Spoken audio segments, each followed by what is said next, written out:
Hi guys, welcome to the next part of my Automail vlog, I guess is what this is.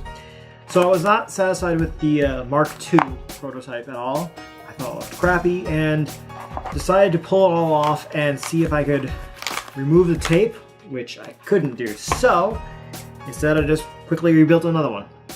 So I apologize if you guys would have liked to have seen that, but it's the same stuff you guys saw previously, so I assumed I could probably skip it.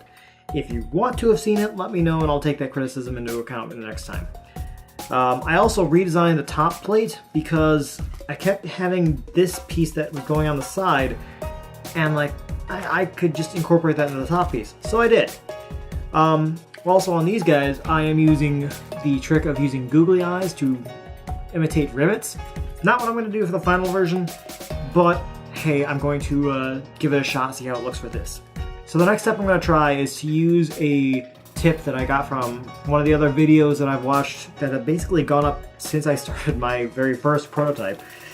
So it would have been useful to know back then.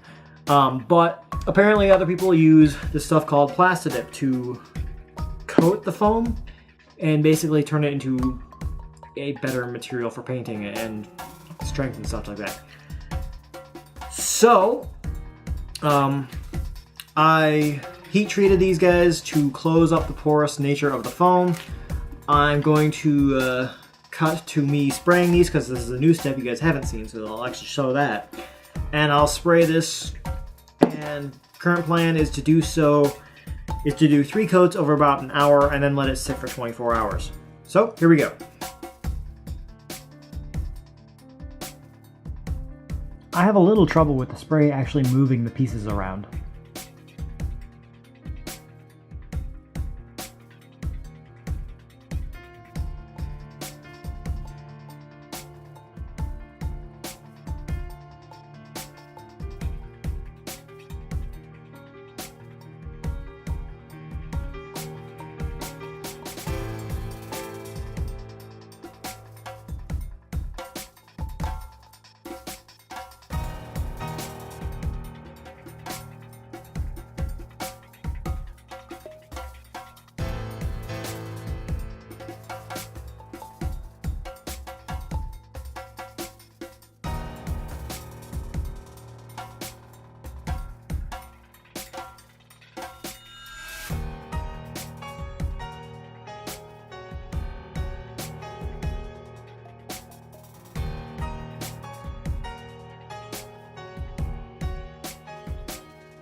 I did learn a couple things as I used the Plasti-dip.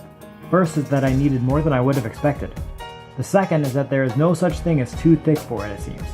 Where I went too thick with it, it ended up looking better when it was finally done. Too thin looked bad.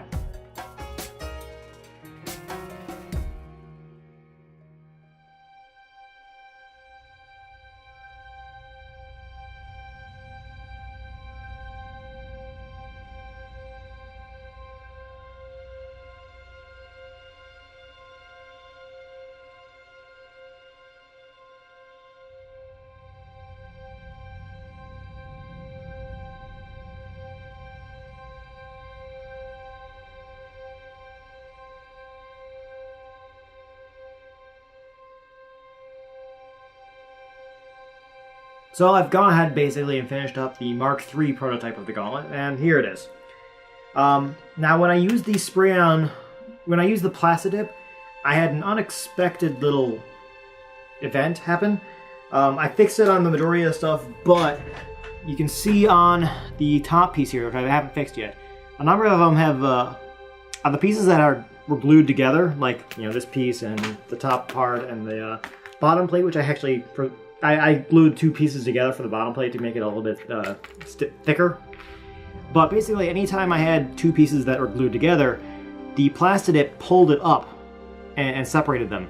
So basically all I did was just grab a little bit of super glue and just threw some super glue in the corner underneath it, and then just compressed it down. And basically that solved the problem just with a little bit of effort. Now, as I was building all these fingers and everything, I kept saying to myself, man, I'm building these way too wide and way too big, and I was really expecting to cut them down. But now that I have them all glued on, I don't need to.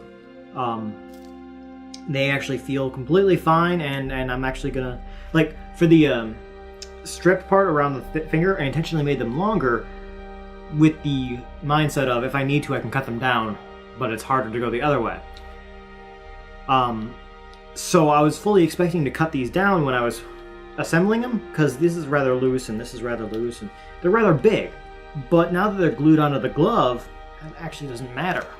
So, hey, worked out in my favor. I'm going to copy that technique for the final one, because still, even if I decide that they're too big, it's an easy enough thing to fix. I used the hot glue gun this time to glue these things on, and that worked fantastically. These things are solid on there. They went on easily. It's just a very good experience with the glue gun, with the hot glue gun for this one. Seems to be the foam works a whole lot better than the aluminum tape does with the hot glue. I'm pleased with the way the googly eyes look as rivets. I did my little experiment for the knuckle caps. With the previous versions, I just glued the knuckle caps onto the knuckles itself, but I never really liked how that looked. So, for this version, I decided to try out a new experiment, and I glued one piece of it to the backhand itself, and then another little bit at the other end I glued directly to the glove. So that way, when I make a fist, they get down into the front, but when I open my hand up, they open up a little bit easier. Not a perfect 100% solution, but I like it well enough that I'm going to copy it. And I finally realized that this back piece is too thin. I need to stretch it out. I need to make it wider, because these knuckle bits are not lining up at all very well, so I need to widen this up a bit. And I gotta remember the foam shrinks, and I think the Plasti-dip may have shrunk it a bit as well. I'm not 100% sure on that. I also rushed with this piece, found it difficult to put on, and don't have it quite as joined up as I wanted it to. But for the Mark III prototype, I'm rather pleased. I think I'm pretty much nearing the end of the prototype phase, and I think within the next few days I'm going to start cutting the pieces for the final version. I'm not going to use the green foam because... Oh yeah, here's another thing I wanted to mention. I apparently suck at spray painting because I keep missing bits. Here. I keep missing bits. You can see it. You can see the green foam. And I apparently suck at spray painting. It's one of the things I need to work at. So if you guys have any good spray painting tips for me, I am all ears. Like, help me become a better spray painter, please. Also, I really need to do something better than eyeballing it when putting down the Velcro for these. Because, yeah, this looks like crap. The Mark II lined up pretty darn well. So I think what I'm going to do for the final version is I'm literally just going to take the bottom plate. I'll probably do this top plate as well. But, give me! For the final version, I think what I'm going to do is I'm going to take the bottom plate here and put it over the arm and use that as the guide to where to put the bottom parts of the Velcro stuff. So, I'm going to use this Mark II as the guide for the Velcro. I still have the issue with the fingers folding up a bit, but it doesn't bother me too much.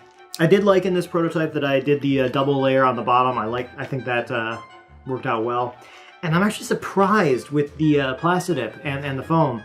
I was expecting this to be much harder and more plastic-like than it turned out to be. It honestly feels like it's leather, and it rather looks that way too. So if I wanted to make it a leather gauntlet, this would be actually pretty much final version would be right here. But like I said, I think I'm nearing the end of the prototype phase. I think I've learned pretty much everything I need to. One thing I do want to reiterate is that I quite actually did like the first prototype, where I used the cardboard. And I still want to say that I think the cardboard aluminum tape method is actually a pretty darn decent way to go about this project. The foam has been interesting. It definitely holds its shape better than I imagine the cardboard would. Like if I tried bending this corner here, it definitely has a crease in it now. Whereas if I do that with the foam, it doesn't care. You didn't see that on camera, but trust me, it didn't care. You can bend the corner all day long and there's no marks or anything on it. So the foam is a little bit more forgiving. I'm honestly not completely sure. Maybe I just need more experience with the foam versus a cardboard version. But I'm gonna keep using the foam because I suspect that's probably. I suspect there's more issues with the cardboard than I'm aware of. But to be honest, the cardboard is not a bad choice for this. So yeah, there's the prototype for the Mark III Gauntlet. If you guys have any questions or comments, feel free to let me know. If I did something incredibly stupid, let me know. If you have any advice for me, I'm all ears. Or if you know of someone who does this better than I do, feel free to shoot me a link to the video. I would love to have someone say, "Hey Brian, here's the right way to do it." So I've been glad to have done. So I've been glad to have done these vlogs about this. Brian, stop being weird. So I'll see you guys in the next vlog, and hopefully the next one will be me doing the final version. I can't imagine there's much more I need to prototype with. So hopefully the next vlog will be something along the lines of me painting it. And I'm going to do some weathering effects. I'll show you guys next time. See ya!